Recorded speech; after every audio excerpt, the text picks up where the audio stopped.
नमस्कार, आवाज समाचार देख रहे हैं आप और आपके साथ मैं हूं स्मिता रशाल। वक्त हो गया 7 बजे की तमाम अहम और बड़ी खबरों का, जिस पर करेंगे नजर। लेकिन उससे पहले नजर इस वक्त की हेडलाइंस पर।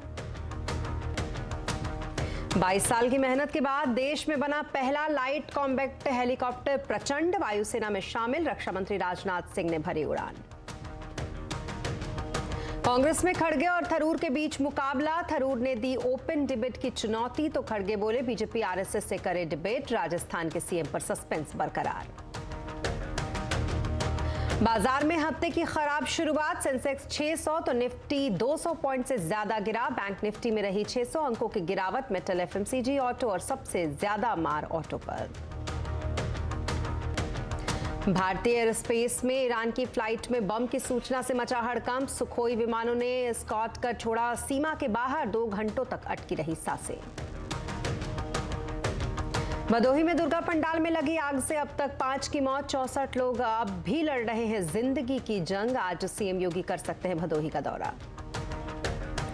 स्वीडन के स्वाते पाबो को 2022 का चिकित्सा का नोबेल पुरस्कार। विलुप्त होमोमीन्स की जीनोम और मानव जाति की उत्पत्ति पर की गई खोज के लिए मिला सम्मान।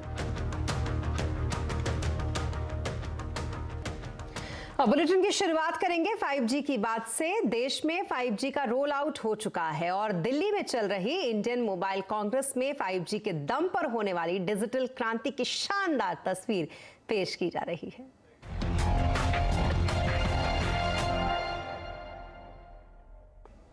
फाइव जी के साथ अब ऑनलाइन शॉपिंग का अनुभव भी बदलने वाला है। आप ऑनलाइन कपड़ों को खरीदने के साथ साथ उनका ट्रायल भी ले पाएंगे।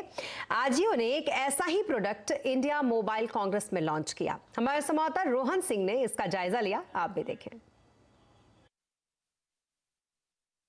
कपड़े खरीदने जाते हैं तो एक बड़ी समस्या आती है कि हमारे साइज़ का, हमारे फिटिंग का कपड़ा हमें कैसे मिलेगा। हम काफ़ी समय ट्रायल रूम में भी लगाते हैं, लेकिन इस समस्या का समाधान भी 5G कर सकता है। और यही यहाँ पे अजियो के प्लेटफॉर्म पे यहाँ पे दिखाया जा रहा है कि किस तरीके से 5G से आप अपने पसंद का कपड़ा चुन सकते हैं, वो भी बिना ट्रायल रूम में गए हुए। तो वो कैसे काम करता है, तो आप यहाँ पे एक कैमरा दिख रहे होंगे, बहुत ही हाई रेजोल्यूशन कैमरा है ये, और इससे जो है चीज़ों का पता लगता है। और यहाँ पे आप देख सकते हैं, यहाँ पे एक जगह रखी हुई है, यहाँ पे हमें खड़े होना है। तो मैं यहाँ पे खड़े हो जाता हूँ और देखता हूँ कि 5G मेरे लिए क्या कर सकता है। यहाँ पे हमें 3 सेकंड खड़े रहना है। तो इधर हम सबसे पहले क्या करेंगे कि हम इधर हम लोग क्लिक कर रहे हैं। इधर इसके बाद हम इधर क्लिक करने के बाद आपकी तस्वीर एक खींचेंगे। आप इधर खड़े हो जाइए। तो जैसा कि इन्होंने मुझे बताया, तो मैं यहाँ पे 3 सेकंड के लिए खड़े हो जाता हूँ। 3, 2, 1। यस, आपकी तस्वीर इधर आ चुकी है। अभी हम लोग इसमें हम क्या करेंगे, हम आपका वेट जानना चाहेंगे। इधर 73 हो गया वेट। आपकी हाइट 5'9", अब अप्रॉक्सीमेट 170 ले लेते हैं। तो अभी हम लोग क्या करना चाहते थे कि जो ट्रेडिशनल ई कॉमर्स मॉडल है, ट्रेडिशनल ई कॉमर्स मॉडल में क्या हो रहा था कि आप अपने फ़ोन में एजियो लक्स में जाएंगे या कोई भी ई कॉमर्स वेबसाइट में जाते हैं, आप किसी और मॉडल के ऊपर देख सकते हैं कि वो कपड़ा आपको कैसा लग रहा है। हम एक टेक्नोलॉजी बनाना चाहते थे जिसके थ्रू आप अपने ऊपर देख पाए कि वो कपड़ा कैसे लगेगा बिना वो कपड़े आप तक पहुँचे। तो अभी हम लोग जब आगे बढ़ेंगे, हम लोग क्या कर सकते हैं कि हम अलग अलग तरह के कपड़े आपको ट्राई करवा सकते हैं बिना वो कपड़े एक्चुअली आप पहने, राइट। तो अभी अगर हम लोग इस वाले शर्ट में देखें, हम लोग ये कर पाएंगे कि सपोज आप देखना चाहते हैं कि अगर ये हाफ स्लीव होती तो कैसा होता है, राइट। तो हम लोग उसके लिए हम लोग ऐसे इसको ऊपर खींच के हम आपकी स्टाइलिंग कर सकते हैं, ठीक है। अभी ये शर्ट आपके इस एरिया में कितना लूज़ है, कितना टाइट है, वो देख सकते हैं। इधर से स्लाइटली टाइट है, इधर से टाइट है, एंड जैसे आपको फिटिंग चाहिए वैसी है। तो आप इसको हर एंगल से आप देख सकते हो। फिर आप इसको अलग अलग तरह के शर्ट के डिज़ाइन ट्राई करवा सकते हो। एंड ये सारी चीज़ें आप बिना किसी फिजिकल स्टोर में पहुँच जाए, बिना कपड़े ट्रायल रूम में ट्राई किए, आपके लिए पॉसिबल हो पाया। काफ़ी कमाल की चीज़ है 5G। आप अपने मोबाइल से ये सारा काम कर सकते हो। फिलहाल तो हमने यहाँ पे एक सेटअप पे किया है, लेकिन आप अपने मोबाइल से अजियो के प्लेटफॉर्म पे जाके बहुत जल्दी ही आप ये सब ट्राई कर सकते हो, देख सकते हो कि कौन सा कपड़ा आप पे कितना फिट बैठेगा बिना किसी ट्रायल रूम में जाए हुए। अलग अलग कपड़े एक साथ आप यहाँ पे देख सकते हो। और ये 5G का एक ऐसा यूसेज है जो कि आने वाले दिनों में रिटेल सेगमेंट को पूरी तरह से उसमें क्रांति लाने वाला है। कैमरामैन नरेश के साथ रोहन सिंह, दिल्ली। और ये तो बात हुई ऑनलाइन शॉपिंग की, लेकिन 5G देश के किसानों की जिंदगी भी बदलने जा रहा है। अब किसानों को मिट्टी से लेकर अपने पशुओं की सारी जानकारी अपने मोबाइल पर मिल जाएगी। इंडियन मोबाइल कांग्रेस में जियो के ऐसे ही कृषि ऐप और गो समृद्धि ऐप का जायजा लिया हमारे संवाददाता रोहन सिंह ने। 5G टेक्नोलॉजी किसानों की ज़िंदगी बदलने वाला है और इसका एक उदाहरण यहाँ पे इस शो में यहाँ पे देखने को मिल रहा है। और यहाँ पर ये एक आपको गाय का मॉडल दिख रहा होगा। गाय यहाँ पे लाना पॉसिबल नहीं था, इसलिए यहाँ पे एक मॉडल का यूज़ किया गया है इस पूरे टेक्नोलॉजी को समझाने के लिए कि कैसे काम कर सकता है, कैसे पशुपालकों को या फिर किसानों की मदद कर सकता है। तो एक जो आप खास बात देखेंगे इस गाय में, वो यहाँ पर ये इसके गले में एक डिवाइस है। ये डिवाइस एक जियो की डिवाइस है और ये बहुत ही खास है। अगर हम आसान शब्दों में आपको बताऊँ तो जैसे कि आजकल स्मार्ट वॉच होते हैं या फिर फिटबिट्स होते हैं, वैसे ही ये गायों का एक तरह का फिटबिट है। और जो गायों के पैरामीटर्स हैं, उनके पल्स रेट हो गए या फिर वो जब जुगाली करते हैं उससे जुड़ी जो सारी जानकारी है वो यहाँ पे कैप्चर होता है और ये सीधे इसका ट्रांसमिशन कर दिया जाता है 5G टेक्नोलॉजी के जरिए। और अगर आप इस गाय में किसी तरह की कोई बीमारी हो या फिर उसकी सेहत अच्छी नहीं हो तो ये किसानों को इसकी जानकारी मिल जाती है एक मोबाइल ऐप के जरिए। यहाँ पर एक मोबाइल ऐप है जिसके जरिए किसानों को इसकी जानकारी दी जाती है और इसमें किसानों को जो अलग अलग तरह के पैरामीटर्स हैं वो उसके बारे में जान सकते हैं कि उनके जो गाय है उसकी हालत क्या है, उसमें कोई बीमारी तो नहीं है। और उसके आधार पर तुरंत अलर्ट जारी हो जाता है। अब चूंकि इतने बड़ी मात्रा में, इतनी बड़ी संख्या में गायों का जो है उनको मॉनिटर करना है, तो इसके लिए आर्टिफिशियल इंटेलिजेंस का इस्तेमाल किया जाता है और यही 5G टेक्नोलॉजी यहाँ पर करने जा रही है। एक और इसका यूसेज है वो है किसान के लिए। चूँकि यहाँ पर एक डेमो दिखाया जा रहा है, जैसे ये एक फसल है, आप इस फसल में आप देख सकते हैं कि एक छोटी सी डिवाइस यहाँ पर लगी हुई है। ये डिवाइस बड़े काम की है। ये डिवाइस 5G कनेक्टेड है और यहाँ पे जो सॉइल का मॉइस्चर है, इसमें जो न्यूट्रिएंट्स हैं, उसकी सारी जानकारी यहाँ पे दी जा रही है। और ये एग्रीकल्चर IoT का इस्तेमाल है। यहाँ पे आप देखते हैं ये सोलर पावर्ड है और यहाँ पे जो बारिश है उसकी मात्रा या फिर मॉइस्चर कितना है, ये सारी जानकारी यहाँ पे। और किसी तरह की कोई जो प्लांट से जुड़ी जो बीमारियाँ होती हैं वो तो नहीं आ रही है, उसके लिए भी एक खास तौर पर यहाँ पे ऐप बनाया गया है जिसकी कि बिल्कुल लाइव जानकारी पहुँचती रहती है। और अगेन आर्टिफिशियल इंटेलिजेंस इसका निर्धारण करता है कि किसी तरह की बीमारी या किस तरह की कोई चीज़ तो नहीं है और तुरंत अलर्ट के आधार पर जो है इसका जो समाधान निकाला जाता है और समाधान किसानों को बताया जाता है। और आपको चूँकि खेती में एक बड़ी चीज़ समस्या आती है कि जब भी कोई बीमारी फैलती है तो बहुत बड़ी एरिया में फैल जाता है। तो अगर आपको इनिशियली ही पहले स्तर पर ही अगर आपको पता चल जाए कि यहाँ पे बीमारी की शुरुआत हो रही है तो उसका समाधान करना संभव हो सकेगा। और ये जो डिवाइसेज हैं, ये सारी जो चीज़ें हैं, ये मदद करेगी किसानों की। जियो कृषि और जियो गौ समृद्धि, ये दो यहाँ पे टेक्नोलॉजी यहाँ पे पेश की गई है और आने वाले दिनों में किसानों की, पशुपालकों की ज़िंदगी में ये बहुत बड़ा परिवर्तन लाने वाली है। कैमरामैन नरेश के साथ रोहन सिंह, दिल्ली। 5G टेक्नोलॉजी में सिर्फ रफ्तार के अलावा भी बहुत कुछ है। दिल्ली में चल रही इंडियन मोबाइल कांग्रेस में 5G, जियो ट्रू 5G और मेडुलेंस ने मिलकर एक 5G एम्बुलेंस पेश की जो कि अपने आप में किसी अस्पताल से कम नहीं है। ये एम्बुलेंस जो हमारे पीछे आप देख रहे हैं ये काफ़ी खास है। ये जियो ट्रू 5G और मेडुलेंस के बीच का एक पायलट प्रोडक्ट है जिसको ये लॉन्च करने की तैयारी कर रहे हैं। और इसकी खासियत ये है कि ये आम एम्बुलेंस की सारी सुविधाएं तो यहाँ पे हैं, लेकिन खास बात ये है कि ये 5G कनेक्टेड है। और उसका फ़ायदा क्या होगा कि जब पेशेंट यहाँ पे किसी क्रिटिकल स्थिति में है तो उस वक्त डॉक्टर से वहाँ सीधे कंसल्ट कर सकता है। और वो जो एक समय होता है किसी एक्सीडेंट के बाद या किसी इमरजेंसी के दौरान, उस समय पेशेंट को बचाने में काफ़ी मदद कर सकता है 5G टेक्नोलॉजी। उसके जो वाइटल्स हैं, उसके जो पैरामीटर्स हैं, वो बिल्कुल डॉक्टर के पास रहेंगे और डॉक्टर जबकि वो एम्बुलेंस में है पेशेंट, उस वक्त भी ये डॉक्टर जो है उसको मॉनिटर कर सकते हैं और उसकी मदद कर सकते हैं। अब हम आपको एम्बुलेंस के अंदर लेकर जाके देखते हैं और देखते हैं कि यहाँ पर क्या खास है इस टेक्नोलॉजी में। और ये हम एम्बुलेंस के अंदर आ चुके हैं। 5G कैसे मदद करेगा किसी पेशेंट की जान बचाने में? सर 5G इसके अंदर सर कैसे मदद करेगा? जो रियल लाइफ सेविंग डेटा होता है from your ECG, SpO2, blood pressure, temperature, heart rate, वो सीधा डेटा डायरेक्टली रिले होता है remotely to any emergency command centre. Not only that sir, जो आपका वेंटिलेटर डेटा भी है वो भी डायरेक्टली हम 72 पोर्ट्स के साथ कंपैटिबल हैं। So we don't ask the ambulance to be upgraded in terms of equipments. हम वो सारी इक्विपमेंट्स के साथ कंपैटिबल होते हैं और उनको हम स्मार्ट एम्बुलेंस में कन्वर्ट कर सकते हैं। तो जैसा कि ये बता रहे हैं यहाँ पे कि ये देखिए, ये जो सारे मशीनें हैं यहाँ पे, ये पैरामीटर्स को मॉनिटर कर रही हैं। यहाँ पे जो ये उनके जो वेंटिलेटर है उसकी क्या स्थिति है ये मॉनिटर कर रही है। और सबसे खास बात यहाँ पे एक बहुत ही हाई रेजोल्यूशन कैमरा है, इससे जो डॉक्टर्स हैं वो सीधे यहाँ पे मॉनिटर कर सकते हैं। हमारे पास PTZ कैमरा इंस्टॉल्ड है इसमें हाई डेफिनेशन, तो ये पूरा कंट्रोल डॉक्टर के पास रहता है। डॉक्टर इसको मूव कर सकता है, फोकस कर सकता है, जूम कर सकता है पेशेंट के वुंड के ऊपर, और पैरामेडिक को लाइवली बता सकता है कि क्या है। उधर noise cancellation mic plus speaker लगा हुआ है, जिसके अंदर हम एक्स्ट्रा आवाज़ वगैरह जो ट्रैफिक की, रोड वगैरह की आती है, वो भी हम कैंसिल कर देते हैं। तो इसके अंदर क्या होता है सर, जब भी एक हॉस्पिटल, एक डॉक्टर जो बैठा हुआ है वो एक पेशेंट को इतना बेटर केयर दे सकता है जो कि पॉसिबल नहीं है सिर्फ एक पैरामेडिक के साथ। तो जैसा कि ये बता रहे हैं कि ये कहने को तो एम्बुलेंस है, लेकिन असल में ये एक तरह का मिनी हॉस्पिटल है। यहाँ सारी सुविधाएं हैं, अगर इमरजेंसी में कोई पेशेंट है तो उसकी मदद करने के लिए, और ये सब संभव हो सका है 5G टेक्नोलॉजी की वजह से। और यहाँ ये और ऐसे कई सारे प्रोडक्ट यहाँ पे डिस्प्ले में हैं। कैमरामैन नरेश के साथ रोहन सिंह, दिल्ली। जी हाँ, तो इन सारी खूबियों के साथ टेलीकॉम कंपनियां 5G सेवाओं के रोल आउट के लिए पूरी तरीके से तैयार हैं। टेलीकॉम सेक्रेटरी के राजा रमण ने आवाज के साथ खास बातचीत में कहा कि सरकार ने टेलीकॉम कंपनियों के लिए रेगुलेटरी बाधाएं दूर की हैं। इंडियन मोबाइल कांग्रेस में टेलीकॉम सेक्रेटरी से एक्सक्लूसिव बातचीत की हमारे संवाददाता असीम मनचंदा ने। हमारा जो रूल्स का अमेंडमेंट हुआ है ये तो भी इंडियन टेलीग्राफ का एक्ट के माध्यम से ही हुआ है। So the Indian telegraph ROW rules has been published under the telegraph act, so therefore it has got legal backing, there is no problem at all, but we are working with the state government so that they also provide the legal backing, because currently they are doing it as part of the amendment of their policy.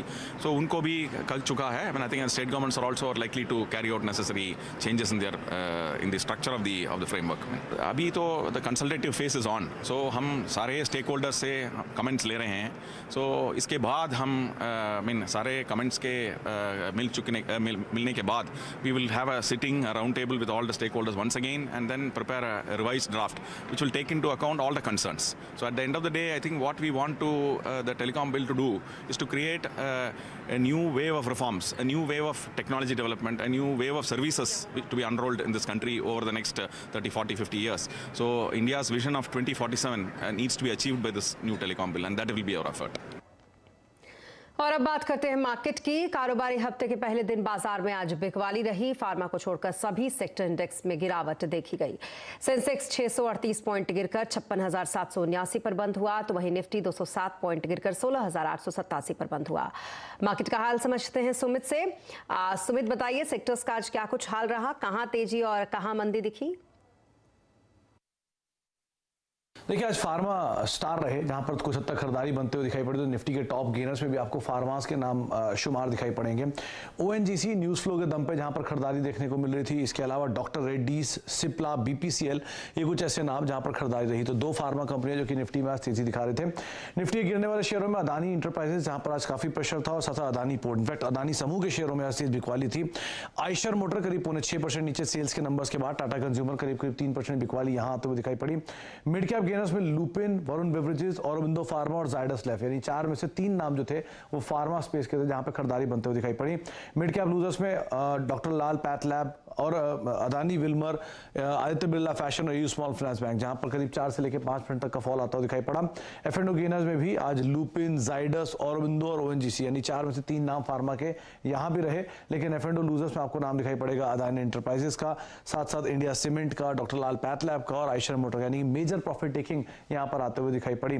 आज pressure था metal में, जिसमें वेल्सपन, अदानी, हिंडाल्को, ये 3 नाम थे जहां pressure बनता हुआ दिखाई पड़ा। और FMCG में आज Colgate, Tata consumer, Dabur, Godrej consumer, ये कुछ ऐसे नाम जहां पर दबाव बनता हुआ दिखाई पड़ा। तो ओवरऑल आज फार्मा के लिए बेहतर दिन, और अदानी समूह के शेयरों में आज भारी भारी बिकवाली आते हुए दिखाई पड़ी।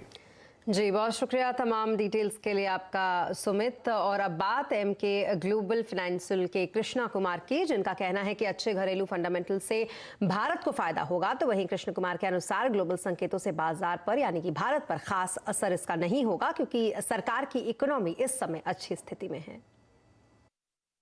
मुझे लग रहा है कि FPI की सेलिंग रहेगी, वॉलेटिलिटी रहेगी, पर अपने डोमेस्टिक फंडामेंटल्स बहुत स्ट्रांग है। जैसे कि RBI ने भी कहा कि ये साल 7% GDP ग्रोथ रहेगा। तो मुझे बताइए कि वर्ल्ड में कितनी ऐसी कंट्रीज है, इतनी साइज की कंट्रीज है जिनकी इतनी स्ट्रांग GDP ग्रोथ है। अपने जो फिस्कल पॉलिसीज है, मॉनेटरी पॉलिसीज है, उन्होंने काफी लास्ट 2-3 साल में बहुत सही तरीके से काम किया, उसका बेनिफिट आपको मिल रहा है। तो मुझे लग रहा है कि ओवरसीज न्यूज पढ़िए जरूर, बट उस पर ज्यादा पैनिक मत कीजिए, और शॉर्ट टर्म में तो ऑब्वियसली आपको फ्लोज पे ध्यान रखना पड़ेगा। और मार्केट की खबरों के बाद अब बात भारतीय वायुसेना की, जिसमें आज लाइट कॉम्बैट हेलीकॉप्टर को शामिल किया गया। रक्षा मंत्री राजनाथ सिंह ने राजस्थान के जोधपुर में कार्यक्रम के दौरान प्रचंड नाम के इस लाइट कॉम्बैट हेलीकॉप्टर को वायुसेना को सौंपा। इस दौरान खुद राजनाथ सिंह ने जोधपुर एयरबेस पर इस लड़ाकू हेलीकॉप्टर प्रचंड से उड़ान भरी। तो वहीं इस मौके पर इस हेलीकॉप्टर के प्रेरण समारोह में एक सर्वधर्म प्रार्थना भी की गई, जिसमें इंडियन एयरफोर्स प्रमुख air chief marshal V R Chaudhary भी मौजूद रहे। आपको यह भी बता दें कि भारतीय वायुसेना को प्रचंड के रूप में स्वदेशी ताकत मिली है। भारतीय वायुसेना में युद्ध कौशल को बढ़ावा देने के लिए देश में विकसित इस हल्के लड़ाकू हेलीकॉप्टर के पहले जत्थे को शामिल कर लिया गया। पहले जत्थे में भारतीय वायुसेना को 10 हेलीकॉप्टर्स मिले हैं। तो वहीं इस मौके पर रक्षा मंत्री राजनाथ सिंह ने कहा कि प्रचंड इस शब्द को परिभाषित करने की जरूरत नहीं है। यह कारगिल से लेकर कन्याकुमारी तक किसी भी टेरेन में फ्लाई कर सकता है, कहीं भी फ्लाई कर सकता है, रात को भी फ्लाई कर सकता है, दिन में भी फ्लाई कर सकता है, वर्षा हो रही हो तब भी यह फ्लाई कर सकता है, और साथ ही साथ अपने टारगेट को अटैक करने की भी क्षमता इस लाइट कॉम्बैट हेलीकॉप्टर में है। यह दुनिया के जितने भी इस प्रकार के हेलीकॉप्टर्स हैं उनमें एक बेहतरीन यह लाइट कॉम्बैट हेलीकॉप्टर है। जैसा हमारे प्रधानमंत्री मोदी जी का संकल्प था कि यहाँ पर इंडिजिनस सारे प्लेटफार्म्स, वेपन्स और ये हेलीकॉप्टर्स और प्लेन्स बनने चाहिए, तो उनके इसी मंशा के अनुरूप, हमारे प्रधानमंत्री की मंशा के अनुरूप ही यह लाइट कॉम्बैट हेलीकॉप्टर, जो कि पूरी तरह से इंडिजिनस है, वह बना है।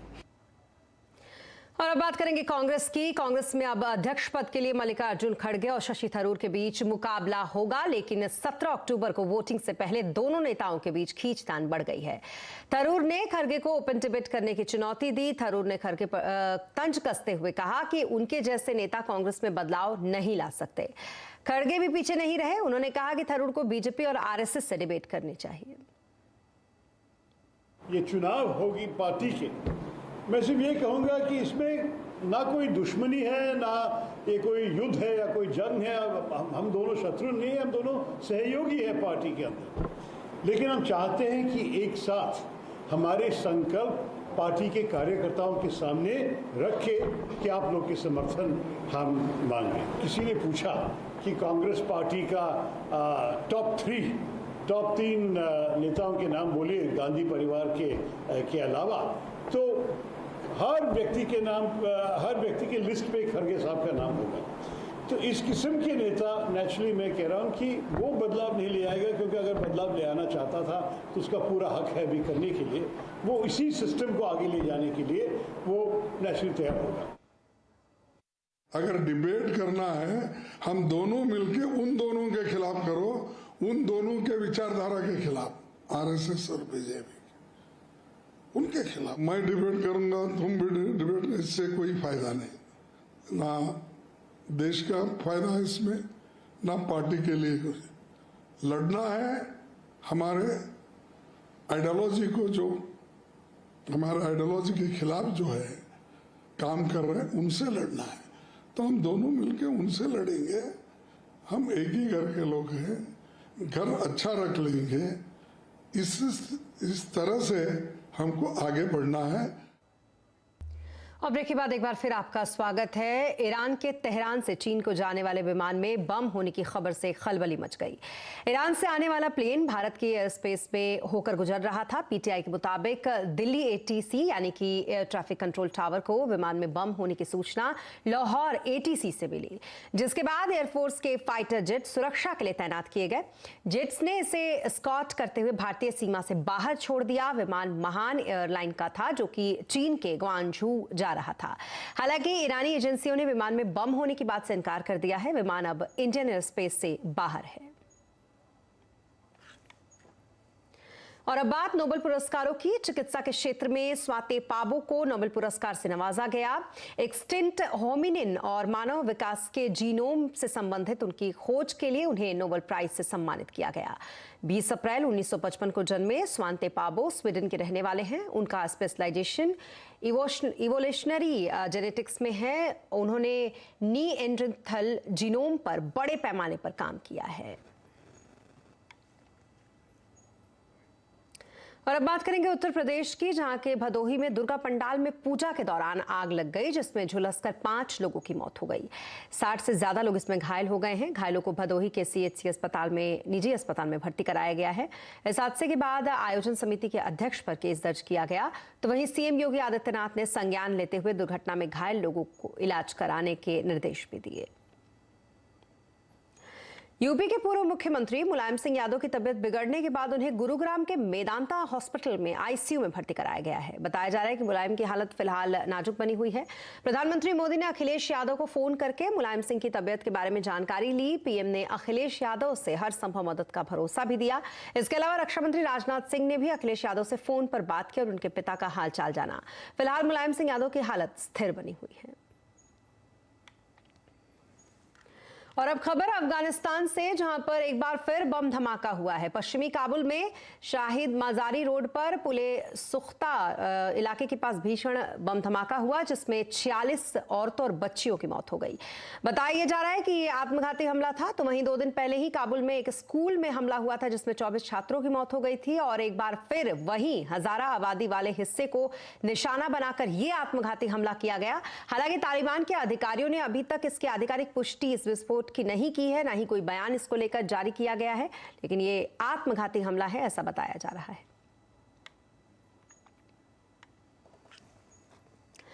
और आने वाले दिनों में हो सकता है कि आपका टाटा मोटर्स की EV लेने के लिए EV शोरूम में जाना पड़े। CNBC आवाज के साथ एक्सक्लूसिव बातचीत में कंपनी के MD शैलेश चंद्रा ने कहा कि मांग बढ़ने के साथ आने वाले दिनों में EV बेचने के लिए अलग से शोरूम बनाना पड़ सकता है। ये एक समय आएगा जिन सिटीज़ में काफ़ी ज़्यादा EV की बिक्री होना चालू हो जाएगी, जैसे हम महाराष्ट्र में देखते हैं, जैसे NCR रीजन में देखते हैं, साउथ के कुछ स्टेट्स में देखते हैं। उसमें अगर इतना वॉल्यूम हो जाए कि एक सिंगल डीलर इलेक्ट्रिक व्हीकल के सेल के बूते पर प्रॉफिटेबल बिजनेस चला सकता है, तो हम लोग ज़रूर करेंगे। क्योंकि देखिए, हम लोग आइस साइड में भी अपने पोर्टफोलियो को एक्सपेंड कर रहे हैं। EV में भी हम लोग 10 बोल रहे हैं लाएंगे। तो अगर इन व्हीकल्स को दोनों तरफ जस्टिस देना है, तो हमें शोरूम्स को एक स्टेज पर आकर सेपरेट करना होगा। बट ये धीरे धीरे अलग अलग सिटीज़ में हम लोग प्रोग्रेसिवली करेंगे। और जाते जाते आपको छोड़ जाते हैं अभिनेत्री काजोल की दुर्गा पूजा के साथ, और दिखाएंगे आपको उसमें कि किस तरीके से अभिनेत्री काजोल, सिर्फ काजोल ही नहीं बल्कि इस दौरान रानी मुखर्जी हो या फिर खुद जया बच्चन हो, ये तमाम लोग दुर्गा पूजा के लिए पंडालों में जाते हैं और वहां पर पूरे बंगाली रीति रिवाज के साथ अपने इस पूजा को वो करते हैं, और साथ ही उन श्रद्धालुओं के साथ भी शामिल और शरीक होते हैं जो वहां पर पहले से मौजूद होते हैं। ये हम जो आपको तस्वीर दिखा रहे हैं, ये अभिनेत्री काजोल जहां पर इस पूजा पंडाल में पहुंची हुई है, ये उनकी तस्वीर, और साथ ही रानी मुखर्जी, जैसा कि हमने आपको बताया, और जया बच्चन भी हर साल ऐसी तस्वीरों में नजर आती हैं। इनके साथ ही और भी तमाम अभिनेत्रियां यहाँ पर नजर आती हैं, लेकिन खास करके काजोल और रानी मुखर्जी की ये तस्वीर जो इस वक्त आप देख रहे हैं।